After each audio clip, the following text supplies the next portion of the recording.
Hey guys, welcome back to my channel Bansal biology. दोस्तों, आज का ये वीडियो में मैं आपको असिस्टेंट प्रोफेसर एमपीपीएससी के बारे में बताने वाली हूँ। एमपीपीएससी का नोटिफिकेशन आ चुका है और इस पर अच्छी खासी नोटिफिकेशन में आपके लिए जॉब वैकेंसीज आई है। अगर आप बायोलॉजी के स्टूडेंट हो तो बहुत वैकेंसीज है, बाकी सब्जेक्ट वालों के लिए भी है, लेकिन हम इस वीडियो में बायोलॉजी स्टूडेंट से रिलेटेड बात करने वाले हैं। So let's get start with the lecture guys. सबसे पहले ये जो इंपॉर्टेंट डेट्स हम जान लेते हैं। अभी तक जो एप्लीकेशन फॉर्म है वो ओपन नहीं हुए। एप्लीकेशन फॉर्म ओपन होंगे 17 अप्रैल से और एंड डेट होगी 16 मई। तो आपके पास करीब करीब 1 महीने का समय होगा और अभी आपके पास समय है अप्लाई करने का भी। 1 महीने के बाद लगभग एप्लीकेशन फॉर्म ओपन होंगे। एप्लीकेशन की करेक्शन डेट रहेगी 22 अप्रैल से लेकर 18 मई के बीच में। एडमिट कार्ड जो है 20 अगस्त को होंगे और एग्जाम जो होगा वो 30 अगस्त को होने वाला है। 30 अगस्त को एग्जाम है, तो आपके पास पूरा अप्रैल है, मई है, जून है, जुलाई है और अगस्त है। 5 महीने और अभी के 10 दिन भी है। इतने दिनों में अगर आप किसी भी एग्जाम की तैयारी कर लेते हो तो आप किसी भी एग्जाम को आराम से फोड़ सकते हो गाइज। आप बहुत अच्छा स्कोर कर सकते हो एग्जाम में। तो 30 अगस्त को आपका एग्जाम होने वाला है। अगर हम यहाँ पर एजुकेशनल क्वालिफिकेशन की बात करें जो कि बहुत इंपॉर्टेंट है, सबसे पहले कैंडिडेट मस्ट पोजेसेस अ मास्टर्स डिग्री आपके पास होनी चाहिए इन द रेलिवेंट सब्जेक्ट में और आपके पास एटलीस्ट 55% मार्क्स होने चाहिए और इक्विवेलेंट ग्रेड होना चाहिए from the recognized university. Applicant should have qualified, NET qualify होना चाहिए आपका यूजीसी, सीएसआईआर, आईसीएआर, इनमें से कोई भी अगर आपका नेट क्लियर है तो बढ़िया बात है, या फिर और आपका सेट एग्जाम हो सकता है कंडक्टेड बाय द स्टेट। तो अगर आपका एमपीपीएससी सेट क्लियर है तो भी आप अप्लाई कर सकते हो। अगर आपका नेट क्लियर है तो भी आप अप्लाई कर सकते हो। PhD holders are exempted from NET SET SLET. अगर आपके पास पीएचडी है तो फिर अगर ये नहीं भी है तो भी आप अप्लाई कर सकते हो। All academic qualification must be obtain from recognized university in India और अब्रॉड। तो आप इंडिया से हो या फिर अब्रॉड से हो, किसी भी यूनिवर्सिटी से अगर आपने अपनी एमएससी किया उसके बाद आपने अगर नेट क्लियर किया ऑल इंडिया लेवल पे या फिर एमपीपीएससी सेट क्लियर किया तो आप इस जॉब के लिए डेफिनेटली अप्लाई कर सकते हो। अगर हम यहाँ पर देखें तो एमपीपीएससी की तरफ से नोटिफिकेशन है, असिस्टेंट प्रोफेसर का नोटिफिकेशन है। 949 इन टोटल वैकेंसीज है। जॉब जो रहेगी वो परमानेंट जॉब है, यहाँ पर गवर्नमेंट जॉब रहेगी। पे स्केल रहेगा 57,700 रुपीज। अकेडमिक लेवल 10 का होगा। मास्टर्स डिग्री आपके पास हो सकती है, पीएचडी हो सकती है। अगर मास्टर्स है तो भी आप आराम से अप्लाई कर सकते हो। एज लिमिट रहेगी 21 से 40 साल और मोड ऑफ एप्लीकेशन रहेगा ऑनलाइन। ये जो है बेसिकली इनकी वेबसाइट होती है। हमारे लिए जो ऑप्शंस अवेलेबल हैं, जूलॉजी और बॉटनी ऑप्शंस दोस्तों अवेलेबल है। इन दोनों में हम यहाँ पर अप्लाई कर सकते हैं। अगर आप जनरल कैटेगरी के हैं या फिर किसी और कैटेगरी के भी हैं लेकिन मध्य प्रदेश से बाहर से बिलोंग करते हैं तो आपको एक फीस भरनी पड़ेगी 500 रुपए अगर आप एप्लीकेशन फॉर्म फिल कर रहे हो। और SC ST OBC EWS MP से हो, मध्य प्रदेश से हुआ तो उस कंडीशन में आपको एक फीस पे करनी पड़ेगी। बहुत नॉमिनल सी फीस है। इस कंडीशन में 250 रुपए आपको पे करनी पड़ेगी।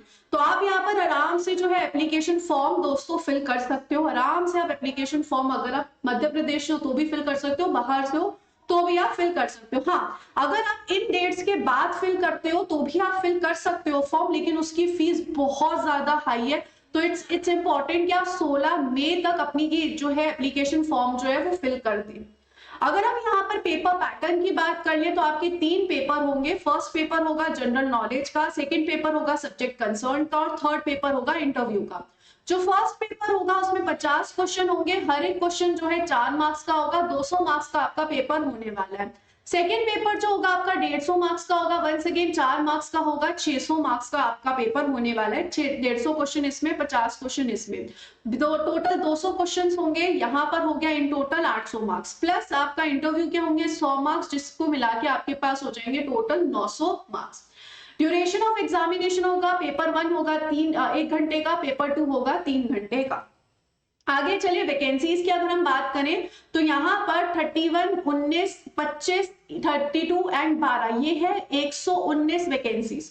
उसी के साथ साथ यहाँ पर कुछ और वैकेंसीज है जो में से मध्य प्रदेश के शासकीय महाविद्यालयों के अतिथि विद्वानों हेतु हैं। तो ये जो है मध्य प्रदेश में जो भी यहाँ पर स्टूडेंट है उनके लिए है, यहाँ पे उन महाविद्यार्थियों के लिए है। तो इसमें अनरिजर्व के लिए 8, SC के लिए 5, ST के लिए 6, OBC के लिए 8, EWS के लिए 3। ऐसे अगर हम यहाँ पर देखें महिलाओं के लिए है 11, 7, 9, 11, 4 और इसके अलावा यहाँ पर बाकी विकलांगजन लोगों के लिए है, दिव्यांगजन लोगों के लिए बेसिकली है 3, 2, 2। इसके अलावा ये जो नीचे है ये भी कुछ वैकेंसीज हैं, लेकिन इससे रिगार्डिंग कोर्ट केस अभी चल रहा है, तो जब वो हो जाएगा क्लियर उससे रिगार्डिंग फिर ये वैकेंसीज पता चल जाएगी कौन सी कैटेगरी में जाएगी। अभी ये पता नहीं है कि ये जो रिजर्वेशन है किसके हित में जाएगा, तो ये जो वैकेंसीज है अभी कहीं पे भी जा सकती है, वो जब आएगा कोर्ट से फैसला तब हमें पता चलेगा। बाकी ये जो वैकेंसीज है ये तो पक्का है कि इस कैटेगरी की ये वैकेंसीज हैं।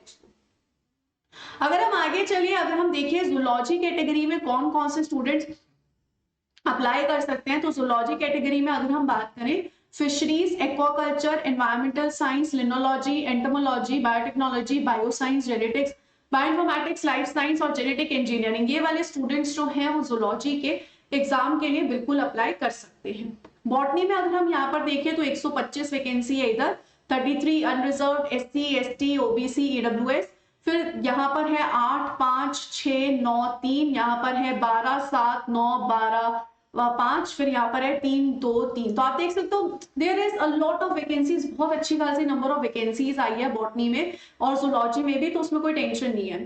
बॉटनी में कौन कौन से स्टूडेंट अप्लाई कर सकते हैं, माइक्रोबायोलॉजी वाले, बायोटेक्नोलॉजी वाले, बायोलॉजी वाले, एनवायरमेंटल साइंसेस वाले, बायोइन्फॉर्मेटिक्स वाले, जेनेटिक्स वाले और जेनेटिक इंजीनियरिंग वाले स्टूडेंट्स अप्लाई कर सकते हैं। पेपर 1 भी यहाँ पर होने वाला है, जैसा कि मैंने आपको कहा, तो पेपर 1 में आपको हिस्ट्री से रिलेटेड जितनी भी एमपी से रिलेटेड चीजें हैं वो सारी आपको पढ़नी पड़ेगी, हर एक चीज एमपी से रिलेटेड कवर करनी पड़ेगी। पेपर 2 के सिलेबस से बात करने से पहले मैं आपको बताना चाहूंगी आपकी नेगेटिव मार्किंग भी रहेगी 0.25 की नेगेटिव मार्किंग होगी अगर आप किसी भी क्वेश्चन को गलत करेंगे, क्योंकि एमसीक्यू टाइप ऑफ क्वेश्चन है, तो अगर आप किसी भी क्वेश्चन को गलत करते हैं तो उसमें आपके पास नेगेटिव मार्किंग भी रहने वाली है। अब अगर मैं यहाँ पर आपको बताऊं कि किस तरीके का यहाँ पर पेपर पैटर्न रहेगा, किस तरीके के यहाँ पर सिलेबस में क्या क्या चीजें रहेगी, हम इसके ऊपर भी डिस्कस कर सकते हैं सिलेबस में क्या क्या चीजें रहने वाली है। जूलॉजी में अगर हम यहाँ पर बात करें, जूलॉजी में बेसिकली आपके पास रहेगा एक तो बायोकेमिस्ट्री, सेम सीएसआर जैसी काफी सारी चीजें है, सेल बायोलॉजी रहेगी, मॉलिक्यूलर बायोलॉजी है, इसके अलावा अगर हम यहाँ पर देखें सेल सिग्नलिंग, कम्युनिकेशन, इम्यूनोलॉजी, ये सारी यूनिट्स हैं। इसके अलावा फिर डेवलपमेंटल बायोलॉजी पढ़नी होगी आपको, इसके अलावा इनवर्टिब्रेट्स के स्ट्रक्चर एंड फंक्शंस पढ़ने होंगे, वर्टिब्रेट्स के स्ट्रक्चर एंड फंक्शन जिसमें आप एनिमल फिजियोलॉजी बेसिकली पढ़ेंगे, एनिमल फिजियोलॉजी से रिलेटेड, डाइवर्सिटी से रिलेटेड चीजें आपको पढ़नी पड़ेगी, genetics that is inheritance biology पढ़नी है, फिर डाइवर्सिटी आपको पढ़नी होगी, एनिमल डाइवर्सिटी आपको पढ़नी है, इकोलॉजी पढ़नी होगी, इसके अलावा यहाँ पर इवोल्यूशन पढ़ने हैं, कुछ कुछ टेक्निक से क्वेश्चंस भी आते हैं, तो वो सारी चीजें आपको जूलॉजी में पढ़नी होगी। बॉटनी की अगर हम यहाँ पे बात करें, बॉटनी के सिलेबस के साथ अगर चले तो बॉटनी में आप लोगों को यहाँ पर दोस्तों just a second I will explain you क्या क्या पढ़ना है आपको। बॉटनी में अगर हम यहाँ पर चले तो सबसे पहले biology and diversity of lower organisms आपको यहाँ पर देखनी होगी, ये चीज आपको पढ़नी होगी। इसके अलावा biodiversity and bryophyta, pteridophyta, gymnosperms के देखने होंगे, morphology and taxonomy of angiosperms, developmental biology plants के पॉइंट ऑफ व्यू से, प्लांट फिजियोलॉजी एंड बायोकेमिस्ट्री देखनी होगी, इसके अलावा प्लांट इकोलॉजी आपको पढ़ना होगा, apart from that ethnobotany and applied botany आपको पढ़नी होगी, cell biology and evolution, molecular genetics और इसी के साथ साथ टूल्स, टेक्निक, बायोटेक्नोलॉजी, ये सब पढ़नी होगी। सिलेबस अगर हम देखें जूलॉजी और बॉटनी में भी काफी सिमिलैरिटी है। सबसे मेन चीज यहाँ पर जूलॉजी और बॉटनी में ये है कि आपको उसमें प्रॉपर जूलॉजी पढ़नी है और इसमें आपको प्रॉपर जो है यहाँ पर एनिमल फिजियोलॉजी जो है एनिमल जूलॉजी का पार्ट पढ़ना होगा।